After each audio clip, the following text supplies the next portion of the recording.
આના માટે મગ ફોતરાવાળી દાળ, ચણાનો લોટ, ખાંડ, મીઠું, મરચું અને આમલી આ બધું મિક્સ નાખીને ખીરું બનાવ્યું છે. આજે મગની ફોતરાવાળી દાળનું ખીરું છે કેવી રીતે તૈયાર કર્યું છે? આ મગ ફોતરાવાળી દાળ 1 કલાક પહેલાં પાણીમાં પલાળી મૂકવાની, થોડી 1 કલાક પછી પીસી નાખી, પછી ખીરું બનાવ્યું છે બધા મસાલા નાખી. આ ખીરું જે છે એ કેટલી દાળનું છે? આ 200 ગ્રામ દાળ. તો શરૂ કરી દઈએ? હા, આ મગ ફોતરાવાળી દાળ ક્રશ કરેલી, એમાં 200 ગ્રામ દાળ હોય તો 200 ગ્રામ લગભગ ચણાનો લોટ નાખીશું. મગની ફોતરાવાળી દાળ અને ચણાનો લોટ બંનેનું પ્રમાણ સરખું હોવું જોઈએ.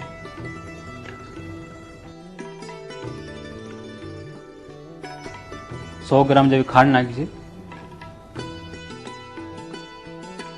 ખટાશ માટે આમલી લગભગ 50 ગ્રામ આમલી. આમલી નાખી પછી મીઠું નાખીશું સ્વાદ પ્રમાણે.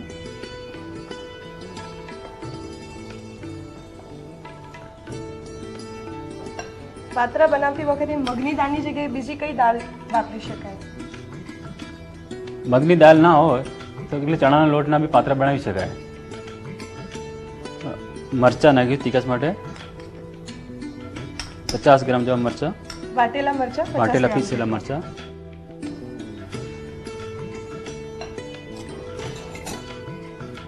સો ગ્રામ જેવું તેલ,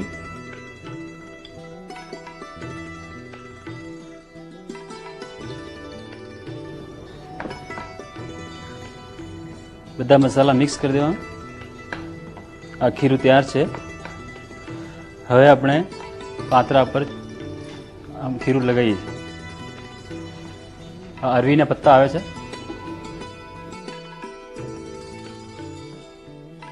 પત્તા ઉપર આખા પત્તા ઉપર ખીરું લગાવવાનું. આ પત્તા પર ખીરું લગાવતી પહેલા કોઈ તૈયારી કરવાની હોય છે?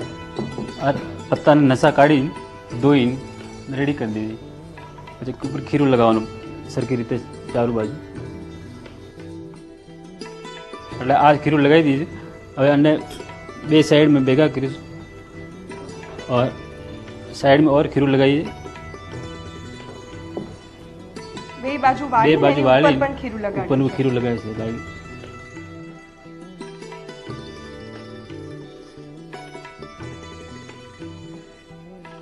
એમ વીંટો વાળી દઈએ, મસાલો બધો અંદર આવી જાય.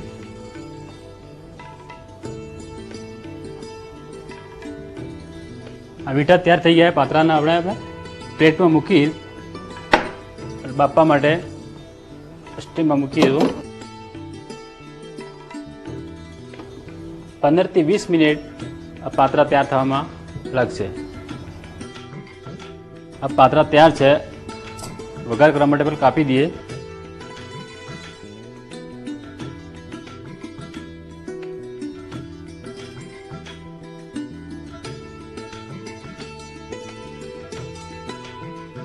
પાત્રા કટ થઈ ગયા છે.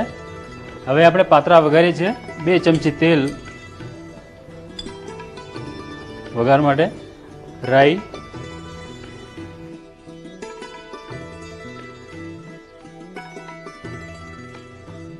અડધી ચમચી તલ વઘારમાં નાખીશું, આધી ચમચી હલ્દી,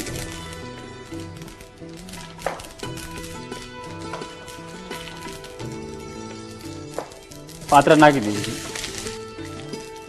બધું મિક્સ થઈ જાય એટલે વઘાર થઈ જાય એટલે બાઉલમાં કાઢી લઈએ. આ પાત્રા વઘારી રેડી થઈ. હવે એક બાઉલમાં કાઢી લઈએ.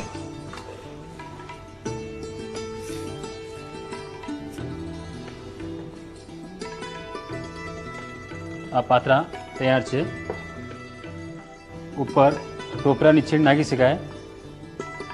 ગાર્નિશિંગ માટે કોપરાની છીણ નાખી છે. और नींबू पर नीचे લીંબુ નાખી શકાય.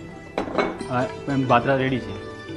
સુખલાલ મહારાજ પાસેથી પાત્રા બનાવવાની નવી રીત તો શીખી લીધી. આ પાત્રાને કોથમીર અને ફુદીનાની લીલી ચટણી સાથે સર્વ કરી શકાય છે.